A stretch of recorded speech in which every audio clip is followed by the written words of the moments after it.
entretien aujourd'hui avec Loïc Chaverian. Loïc, merci de nous recevoir chez toi. Merci à vous. Après l'arrêt de ta carrière, tu es devenu quoi? Je suis resté déjà sur Metz, dans la région. Voilà, j'avais des formations dans l'immobilier, donc j'ai travaillé un peu dans l'immobilier ici, dans le secteur. Et puis après, j'ai ouvert une affaire sur le port à Metz. Depuis 2012. Voilà, 3 ans. Tout se passe bien? Oui, très bien. Très bien. On travaille au bord de l'eau, au soleil, donc ça peut que aller. C'est vrai, je confirme. On Ça est fait tout à que l'heure, c'est un très bel endroit. Voilà. Tu as débuté le football à 14 ans à Louvain-Cuiseaux. C'est ça. Au centre de Tu formation. as fait tes gammes là-bas. Ouais. Et tu as débuté en national. Ouais. Et c'est là que Saint-Etienne t'a remarqué. C'est ça. Ouais. J'ai passé toutes mes formations à Louvain-Cuiseaux. J'ai signé mon premier contrat pro à Louvain-Cuiseaux. Et au bout d'un an, Saint-Etienne est venu racheter le contrat, donc il y a eu un transfert avec l'entraîneur Robert Nouzaré à l'époque de Saint-Etienne. Et donc du coup, j'étais transféré pour re-signer 4 ans à Saint-Etienne. Selon ce que j'ai lu sur internet, pour toi, Robert Nouzaré, ça a été le meilleur coach que tu aies connu. Ouais, Robert Nouzaré et aussi que j'ai connu après Saint-Etienne, Fred Antonetti. Voilà, c'est 2 coachs en première division qui m'ont marqué par leur style différent les uns des autres, mais leur jeu, par rapport à leur jeu au niveau tactique. J'ai appris beaucoup au niveau tactique avec ces 2 coachs. C'était vraiment une grosse et belle expérience. Dans cette période, tu as joué en équipe de France de jeunes. Ouais. Tu as côtoyé notamment les Thierry Henry, les Michael Landreau. C'est ça. Cette expérience, pour toi, tu en gardes quoi comme souvenir? Très bien, hein. C'était un très bon souvenir. Malheureusement, je n'ai pas pu trop en profiter de ces moments parce que eux, ils étaient dans les clubs en première division, pendant que moi je naviguais entre national des 2 avec mon club de Louvain-Cuiseaux. Mais voilà, c'était une très belle expérience, enrichissante, de connaître des joueurs de mon âge qui jouaient à ce niveau-là. Et moi en 97, donc j'étais en sélection avec eux, 96-97 avec eux. Et en 98, il y en a 2 d'entre eux qui ont gagné quand même la Coupe du Monde. Donc Henri et Trezeguet. Donc voilà, c'était une belle expérience. Et chacun après a fait son chemin dans leur club. Et ils étaient quand même au-dessus du lot. Parce que ce qu'il fallait savoir, c'est qu'il y en a certains, ils avaient quand même 1 an de moins que moi. Donc ils étaient surclassés déjà à l'époque. Et ils jouaient déjà en Ligue 1 et tout. Et ils jouaient déjà en Ligue 1. Tu es donc à Saint-Etienne. À cette époque, les Verts sont en pleine renaissance, Ouais. avec les Sablés, les Poutillons, Voilà, et notamment le duo mythique de Brésiliens, Aloisio et Alex, c'est ça. qui pourtant après ont causé la perte finalement du club avec l'affaire des faux passeports. Ouais, l'histoire du faux passeport, ouais.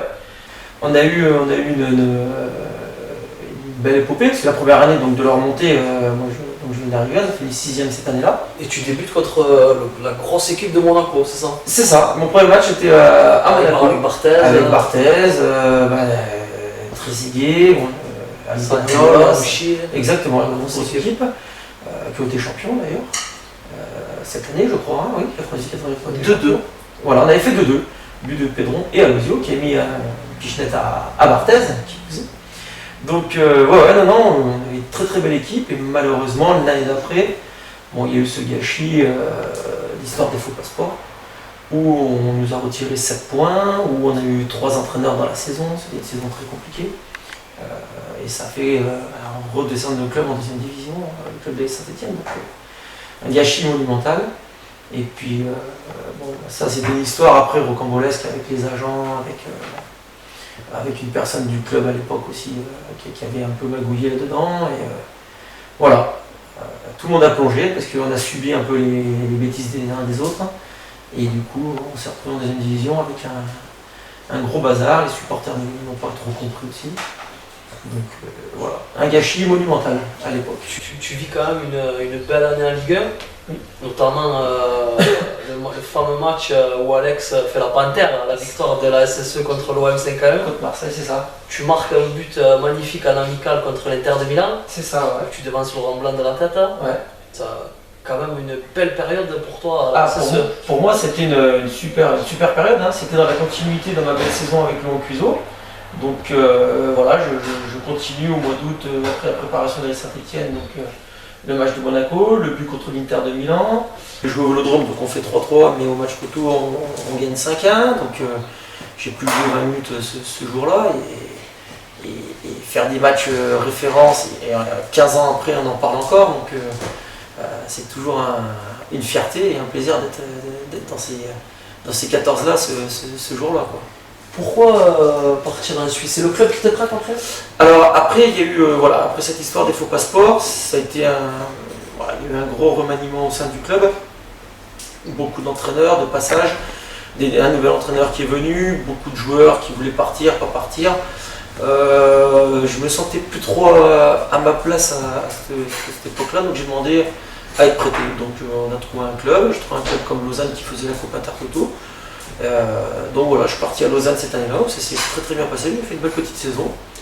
Je vais marquer, je crois, 9 ou 10 buts en première division là-bas à Lausanne. Ça doit un petit article dans le France Football, le français de l'étranger. Voilà, c'est ça, exactement. Donc belle petite saison, demi-finale Coupe Intertoto, demi-finale Coupe Suisse, on se maintient en première division, mais voilà, faillite du club. Faillite du club en fin de saison. Tu serais bien resté sinon là-bas? Oui, c'était prévu. Tout mis en place au mois de février avec un contrat de 3 ans que je devais signer à la fin de l'année, un commun accord avec l'AS Saint-Etienne, comme quoi il n'y aurait pas de... on résiliait le contrat à l'amiable. Voilà, tout était programmé. Et un jour, pendant mes vacances, j'ouvre France Football l'équipe et j'apprends que Lausanne a fait faillite. Voilà le pourquoi du comment. Donc avec faillite, contrat annulé. Et il me restait un an de contrat à Saint-Etienne, donc retour à la Saint-Etienne en Ligue 2. En Ligue 2 avec Antonetti, Fred Antonetti, et voilà, qui n'était pas prévu, quoi. J'étais pas prévu dans les plans de la Saint-Etienne aussi. Et donc ça a été le retour comme ça à la Saint-Etienne sans aucune. En plein inconnu. Tu fais une année.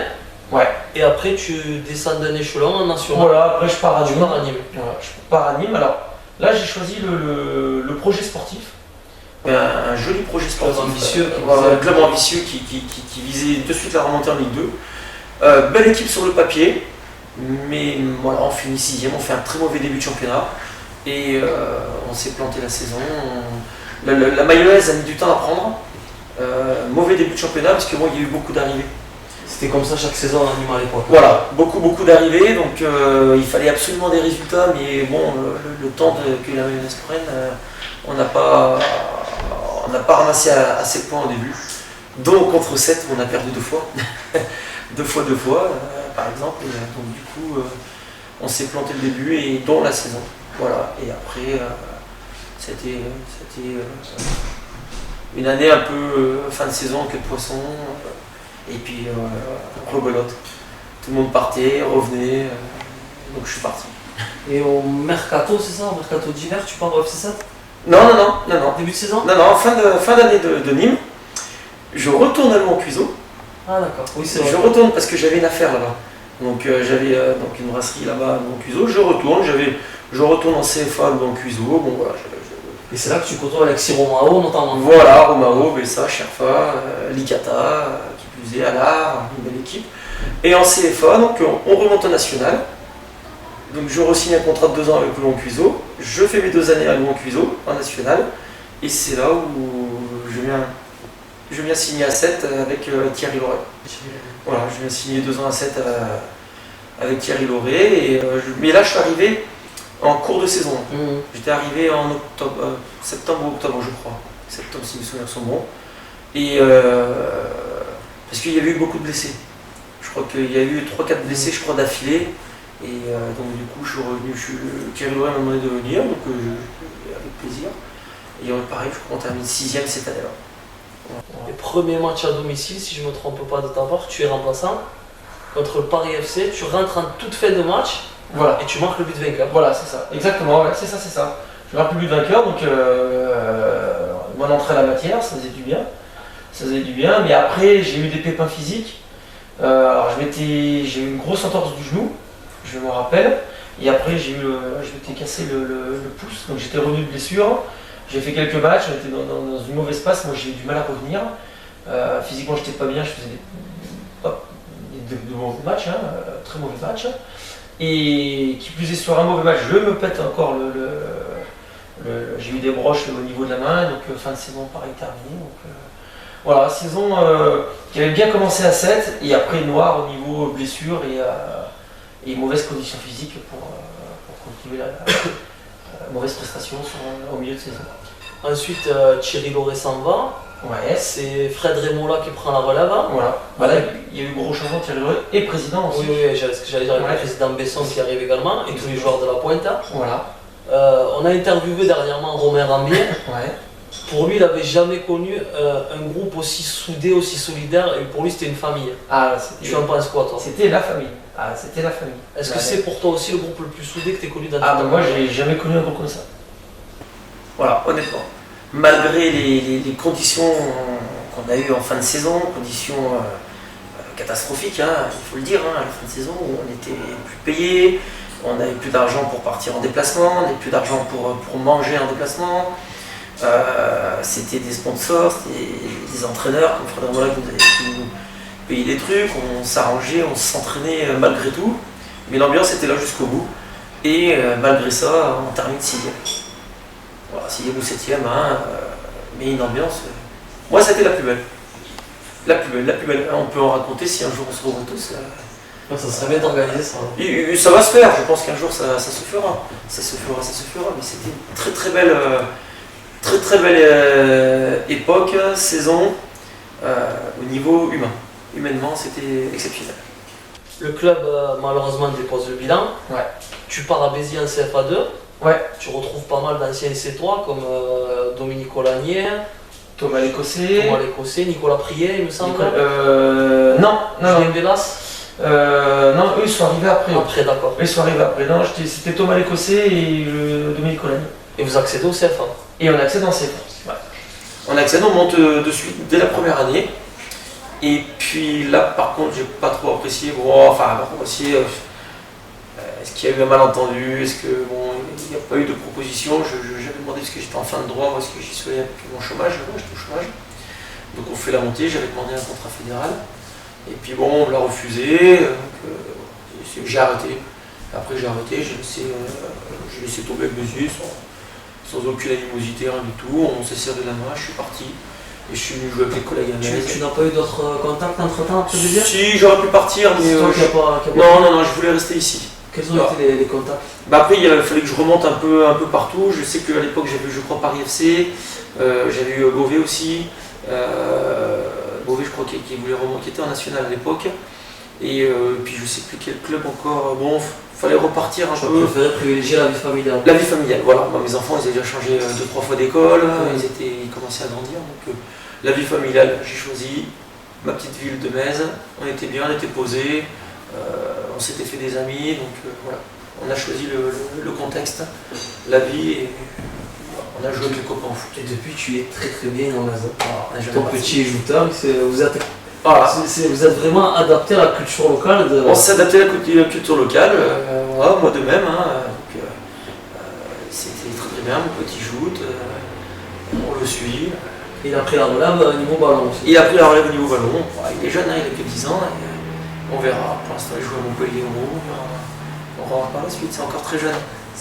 Et dernière question pour terminer. Quel est le joueur qui t'a le plus impressionné en tant que partenaire et en tant qu'adversaire?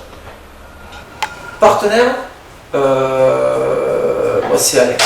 Allez, la doublette. Alex Alosio, parce qu'il se complétait très bien, mais c'est Alex.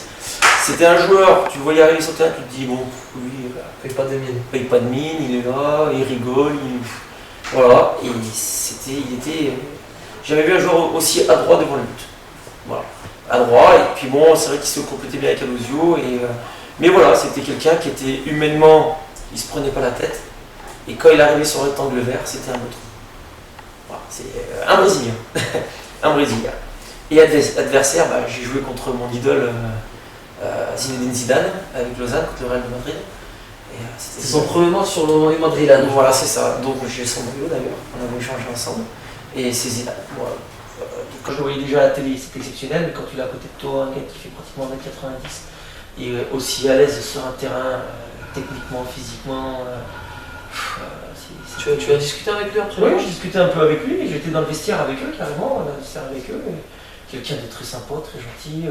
Mais bon, on était obligé de se cloisonner dans le vestiaire parce que tout le monde voulait le voir. Donc, la star, voilà, la star. Et, moi, c'était Zidane. Aucun regret dans ton parcours footballistique là? Des regrets, on peut en avoir toujours, mais non. Non, j'ai fait ma belle petite carrière, ça m'a permis de connaître du beau monde, le milieu du football, que ce soit de la première division jusqu'en PHA ici à Metz, où je me régale toujours autant. Donc non, de regrets, non, faut pas. Il faut pas. Un grand merci à toi. Merci, c'est gentil, merci à toi.